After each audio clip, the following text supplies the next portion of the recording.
sikap hidup seseorang dibentuk oleh keyakinan yang dimilikinya. Sebagai muslim, keyakinan kita berpatri pada dua kalimat syahadat. Asyhadu an la ilaha illallah wa asyhadu anna Muhammadar Rasulullah. Kalimat ini membentuk perilaku kehidupan. Itulah ikrar yang kita ucapkan. Artinya, pada saat kita berkata asyhadu an la ilaha illallah, saya bersaksi tidak ada Tuhan selain Allah, kita sudah melaksanakan sebuah ikrar. Kalau saya yakin tidak ada Tuhan selain Allah, itu berarti saya tidak akan pernah takut kecuali hanya kepada Allah.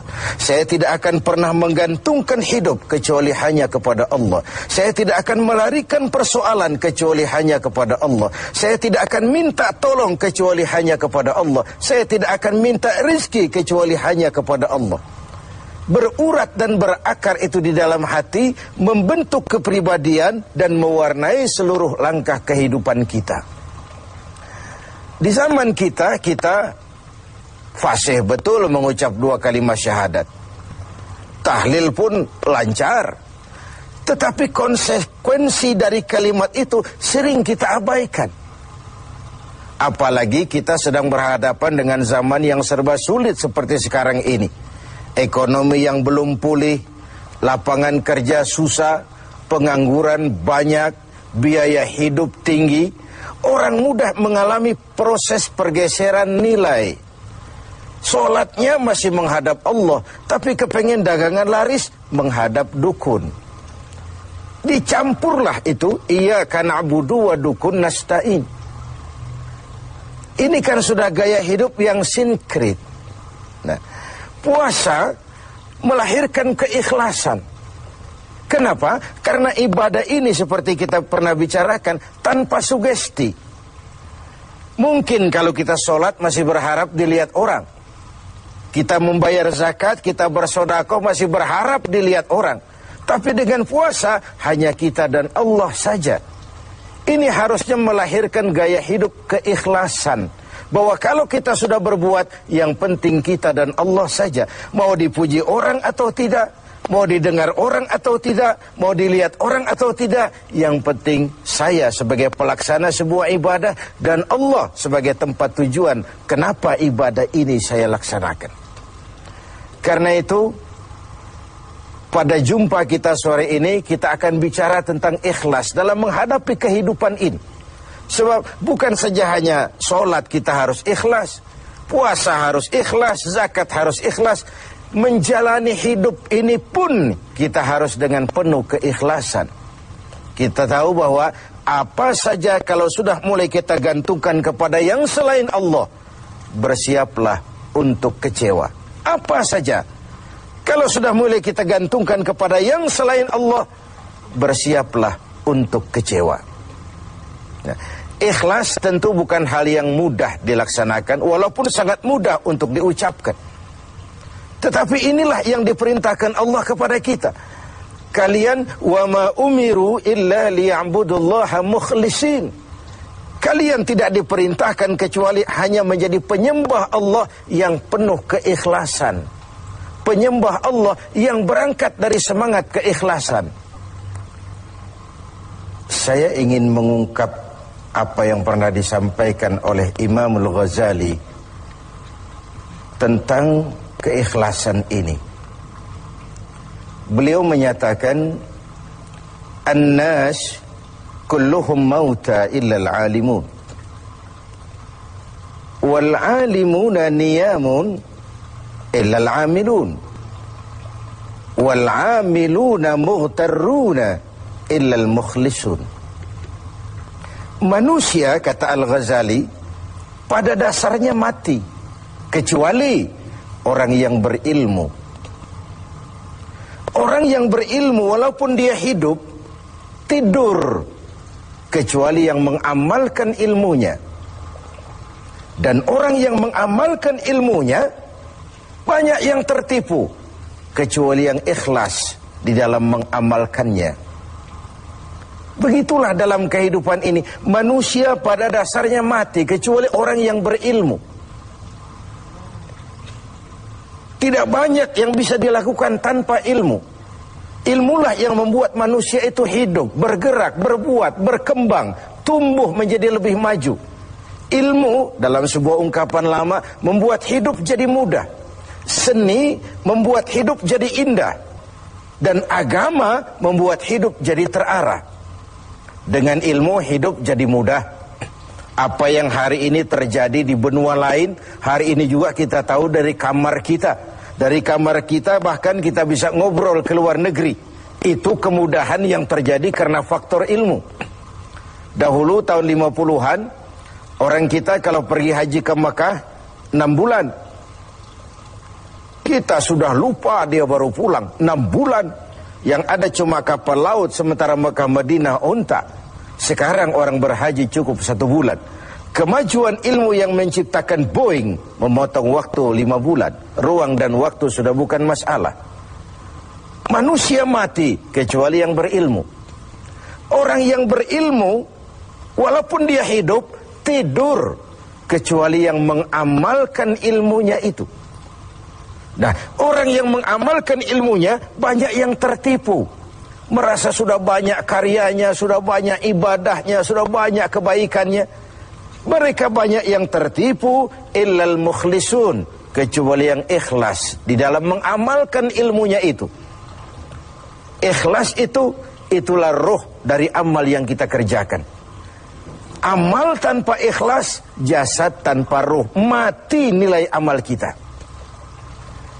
Nah, dan iblis itu luar biasa. Sehingga Nabi katakan, iblis masuk ke tubuhmu, menggodamu melalui saluran darahmu. Persempit jalan masuk iblis ke tubuhmu. Sahabat bertanya, dengan apa ya Rasul? Dengan zikir dan lapar. Saya ingin mengulangi hadis ini. Iblis masuk ke tubuhmu, menggodamu melalui saluran darahmu. Persempit saluran masuk iblis ke tubuhmu. Dengan apa ya Rasul? Dengan zikir dan dengan lapar. Jadi ketika kita melaksanakan ibadah puasa ini, kita mempersempit ruang gerak iblis. Itu makna bahwa kalau datang Ramadan, diikat setan dan iblis itu. Siapa yang mengikat? Ya kita sendiri. Dengan apa? Dengan ibadah puasa. Kita ikat dia, tidak berkutik, memperturutkan hawa nafsu sebagai kendaraan utama si iblis tadi. Jadi kembali kepada soalnya, keikhlasan. Itulah nilai dari amal kita. Nah, iblis datang kepada setiap orang dengan bendera yang tidak sama. Iblis datang kepada orang kaya dengan bawa bendera bakhil. Iblis datang kepada penguasa dengan membawa bendera kezaliman. Iblis datang kepada para kiai dengan membawa bendera hasud, iri hati, dengki. Iblis datang kepada orang kaya dengan membawa bendera pelit, bin bakhil alias kikir. Strateginya berbeda, bergantung kepada yang didatanginya. Nah, kalau itu tidak terkena, ditanamkannya lah perasaan bangga. Amalmu sudah banyak, kebaikanmu sudah banyak. Dihilangkanlah keikhlasan kita.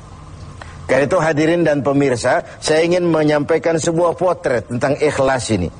Dulu ada cerita, kiai punya santri 2 orang. Satu namanya si Ali, satu namanya si Umar. Satu hari si Ali pergi ke kebun, nyabut singkong. Singkong tercabut, Ali melihat, ini singkong bagus sekali. Kalau dihadiahkan kepada Pak Kiai, senang hati beliau. Tabarukan, cari berkah. Berangkat ke rumah Kiai, bawa singkong. Sampai di rumah Kiai, Assalamualaikum Pak Kiai. Waalaikumsalam. Ada apa? Dari kebun Pak Kiai, saya jabut singkong, bagus sekali. Saya ingat sama Kiai, doakan saya Kiai. Oh, bawa masuk ke dapur, Li. Ali masuk ke dapur, taruh singkong. Kiai bilang sama istrinya, Bu, Ali ini jauh-jauh datang kemari, hadiahkan kita singkong ini. Pulang kita kasih apa dia? Kata istrinya Kiai, Bang, ada seekor kambing di belakang, hadiah pengusaha tempo hari sama kita. Daripada di sini tidak ada yang merawat, kan lebih baik dikasihkan si Ali. Siapa tahu dia pelihara berkembang biak jadi banyak nantinya. Jadilah itu. Ali permisi mau pulang, kata Kiai, "Li, saya hadiahkan kau seekor kambing. Peliharalah, mudah-mudahan membawa berkah." "Terima kasih Pak Yai." Pulanglah Ali dengan kambing seekor ini. Di jalan pulang ketemu temannya si Umar. "Dari mana kau, Li?" "Dari rumah Kiai, Umar." "Itu kambing?" "Dikasih sama Kiai." "Kenapa kamu dikasih kambing?" "Enggak tahu, saya datang cuman bawa singkong ke rumah Kiai, pulang dikasih kambing." Si Umar nih otak dagangnya jalan. Kalau Ali saja bawa singkong dikasih kambing, bagaimana kalau saya bawa duren? Jadi mampirlah si Umar ke pasar beli duren 3 buah, dibawalah ke rumah Kiai. "Kiai, assalamualaikum." "Ada apa, Mar?" "Duren Kiai, ikhlas karena Allah, ikhlas Kiai, silakan." "Oh, bawa masuk ke dapur, Mar." Umar taruh singkong taruh duren di dapur. Kiai bilang lagi sama istrinya, "Bu, Umar ini datang bawa duren lebih banyak dari yang dibawa si Ali. Kita kasih apa dia pulang?" Kata istrinya Kiai, "Abang nih kambing seekor pun sudah dikasih Ali, Bang. Sudah nggak ada apa-apa lagi di rumah." "Gitu ya?" "Iya." "Jadi macam mana?" Kata istrinya Kiai, "Begini sajalah, Bang. Ali tadi kan datang bawa singkong. Lalu Umar nih daripada pulang tangan kosong, sudah singkong Ali saja kasihin si Umar." Begitu. "Iyalah." Ya jadilah. Umar permisi mau pamit pulang, kata Kiai, "Mar, ada singkong, kamu bawa pulanglah, saya hadiahkan sama kamu, rebus, mudah-mudahan bawa berkah buat kamu." Pulanglah si Ali bawa singkong nih kan. Jadi ini sebuah potret betapa si Ali yang ikhlas bawa singkong dapat kambing. Umar nih yang punya target bawa duren 3, pulang dapat singkong. Nah, jadi ini sebuah cerita bahwa apa saja kalau sudah kita mulai bukan karena Allah, bersiaplah untuk kecewa. Itu dulu, barangkali adik-adik ada yang akan mengajukan pertanyaan. Silakan. Assalamualaikum warahmatullahi wabarakatuh. Salam. Pak Kiai, ada yang ingin saya tanyakan berkenaan dengan ikhlas. Pertanyaannya, bagaimana contoh orang yang ikhlas dalam berbuat? Ya, contoh orang yang ikhlas dalam berbuat. Saya ingin menyampaikan sebuah cerita saja, tapi agak vulgar. Tapi ini agak mendekati ya. Orang yang ikhlas dalam berbuat itu, mohon maaf, barangkali agak mirip-mirip orang yang buang air besar. Ini saudara-saudara, kalau pagi buang air besar ikhlas enggak? Ikhlas kan? Apa pernah ditengok-tengok? Enggak pernah. Apa pernah berharap balik lagi? Juga enggak. Walaupun malam habis makan enak, makan sate, buahnya anggur, apel, besok pagi dibuang ikhlas. Enggak begitu jatuh terus ditengokin, jangan-jangan satenya ini. Enggak, sudah ikhlas, kurelakan di kau pergi. Begitu kira-kira contoh orang yang ikhlas dalam berbuat. Ini maaf ya, contohnya agak vulgar, tapi saya pikir itu yang agak mendekati. Kalau sudah berbuat ya sudah diikhlaskan saja, dilepas. Karena ikhlas itu kan artinya selamat, selamat dari noda, selamat dari kepentingan yang selain Allah, bersih dari kepentingan yang selain Allah. Nah itu yang kita inginkan dalam berbuat. Dan puasa sekali lagi melatih kita untuk menerapkan sikap-sikap ikhlas. Kan kalau sudah kita puasa, yang tahu cuma kita dan Allah saja. Bukan karena ingin dipuji orang, bukan karena ingin disanjung orang, tapi karena melaksanakan perintah Allah berdasarkan keikhlasan. Mudah-mudahan puasa ini semakin mendorong kita menjadi orang-orang yang ikhlas